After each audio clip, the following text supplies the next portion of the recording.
Olá pessoal, estamos no ano de laninha, muitas áreas essa semana receberam 10 milímetros, 15 milímetros, outras áreas não receberam nada de chuva. Essa área mesmo aqui recebeu ontem 1,6 milímetros de chuva, né? Então a seca tem causado muita preocupação e a ideia desse vídeo é discutir um pouquinho, né, a relação do efeito da seca sobre o potencial de produtividade do milho. Bom, a gente vai falar basicamente em função dos diferentes estágios, né? Tá? Onde que ocorre o maior dano, e um pouquinho da demanda hídrica, evapotranspiração e alguns pontos aí a serem relacionados nesse assunto. Primeiro conceito que eu gostaria de abordar com vocês é a evapotranspiração, né? Evapotranspiração é a soma daquela água que evapora do solo para a atmosfera, né? E mais a transpiração da água que passa pela planta e também vai para a atmosfera. Colocar um quadrado aqui, uma figura, mostrando essa evapotranspiração, né? Então vocês podem observar que no início, quando a planta tem 2, 3, 4 folhas, essa evapotranspiração ela está muito em função da evaporação da água do solo, por isso a importância da cobertura do solo, né? E aí ela vai aumentando, né, a transpiração vai aumentando conforme a planta vai aumentando o índice da área foliar, tá? Chegando a uma demanda hídrica lá de 7, 8 milímetros no VT, tá? Que é onde a planta está com o máximo de área foliar. Claro que isso é relativo, né? Alguns dias atrás eu estava aí na região de Unai, em Minas Gerais, e numa área de pivô, né, e o pessoal falou, olha, milho com 8 folhas está com uma evapotranspiração média de 8 milímetros por dia. Então o que acontece, né? 3 meses sem chuva, umidade relativa do ar muito baixa, né? Então essa evapotranspiração dessa figura é uma evapotranspiração média, tá? Bom, vou colocar aqui também o regime de chuva que a gente teve aqui, né, ao longo dos últimos meses, tá?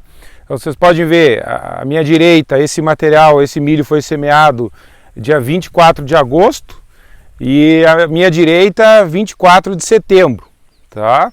Então a gente teve um setembro com 100 e poucos milímetros, um outubro com 250 milímetros, tá? Novembro choveu 23, 24 milímetros e faz 15 dias aqui que não tem recebido mais chuva nenhuma. Tá? Então pessoal, falando em estágio fenológico da planta e suscetibilidade a estresse hídrico, a gente pode observar os sintomas, né? Já às 7 horas da manhã, uma condição dessas aqui, né? A folha toda enrolada, né? Então a planta abre mão de algumas estratégias, né? Tá? Como fechar estômatos, enrolar a folha, aumenta a senescência, isso para conseguir manter, né, uma quantidade de água, evitar a perda de água para a atmosfera e se manter, né, durante esse período de estresse hídrico. Quando essa seca ocorre no período vegetativo, né, as perdas elas não são tão significativas, dependendo da intensidade, né, a duração da seca, isso vai afetar basicamente a formação de área foliar, né, e automaticamente a capacidade de interceptação da luz e radiação fotossinteticamente ativa, né? Mas se voltar a chover, a planta pode se recuperar, tá? Então, sempre quando a evapotranspiração for superior à capacidade do solo em suprir água, a planta vai entrar em estresse hídrico.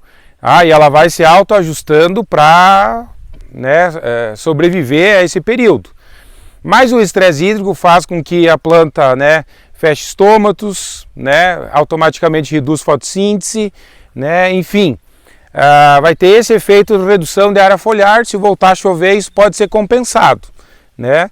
Mas claro que o número de fileira por espiga que começa a definir em V4, número de grão por fileira que começa a definir lá em V8, pode ser comprometido dependendo da intensidade, né?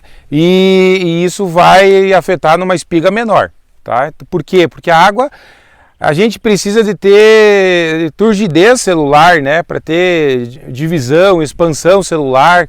A gente precisa de água para absorver nutrientes do solo, né, e translocar os nutrientes pela planta. Então, se não tiver água, nessa fase mais vegetativa, tá, a gente compromete esse desenvolvimento da planta.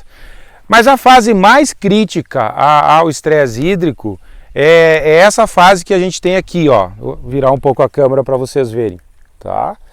Então isso aqui, o que acontece, ó? Vou pegar uma planta aqui, tá? Então olha, pessoal, eu tenho uma certa assincronia entre a emissão do pendão e a liberação de pólen, né? Vocês podem ver que as anteras estão abertas, e a liberação dos cabelinhos, né? Dos estigmas aqui. Então tem uma assincronia nesse processo, tá? Esses estigmas, o processo de polinização, ele dura em torno de 10 dias, né? A gente vai ter aqui 50 milhões de grão de pólen.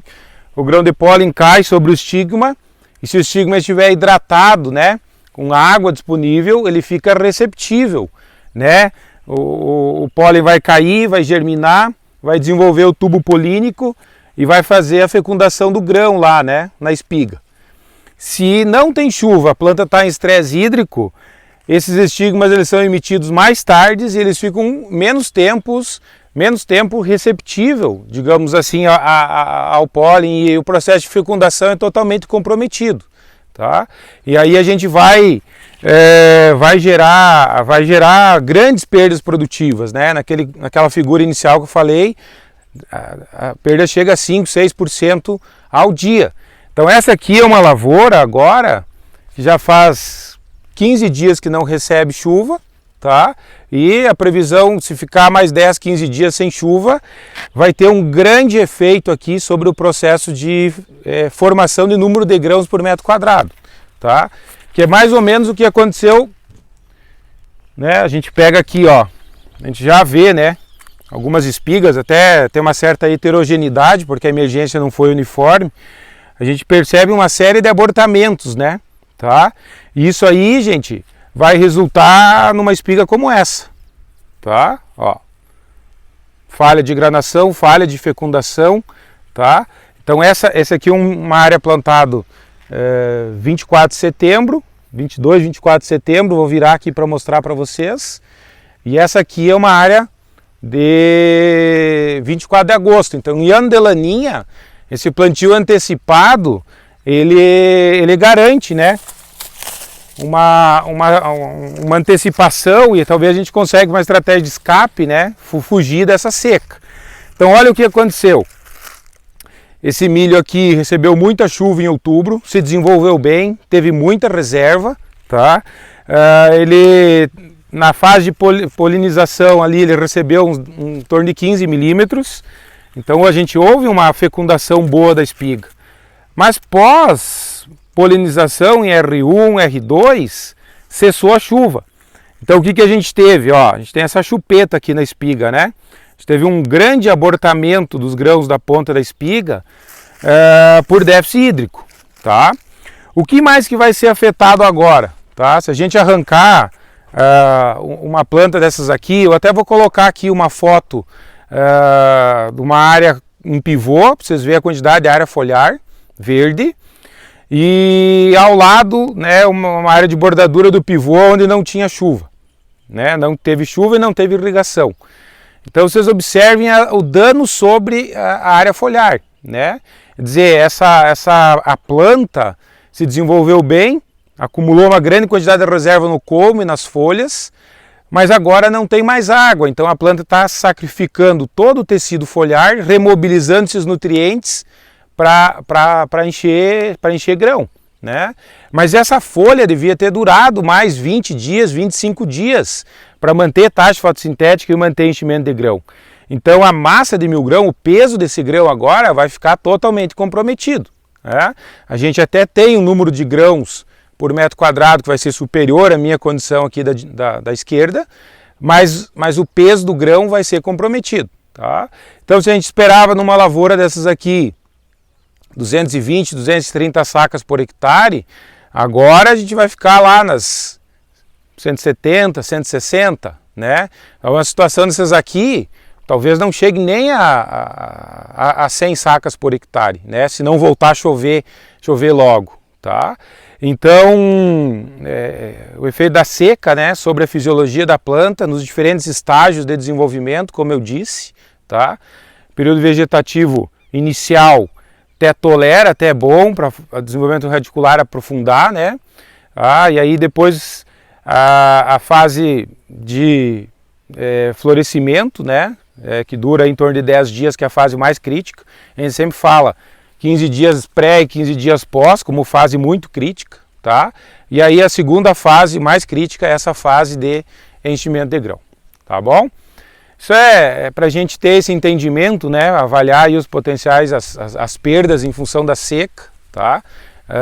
Eu tinha gravado um vídeo um tempo atrás, vou deixar o link aqui, caso vocês queiram dar uma olhada.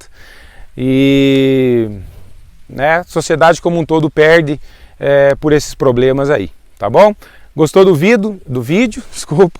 Deixe seu comentário, deixe seu like, curte, tá? Compartilha para que mais pessoas tenham acesso, né? E assim a gente segue divulgando informação para ter um entendimento aí melhor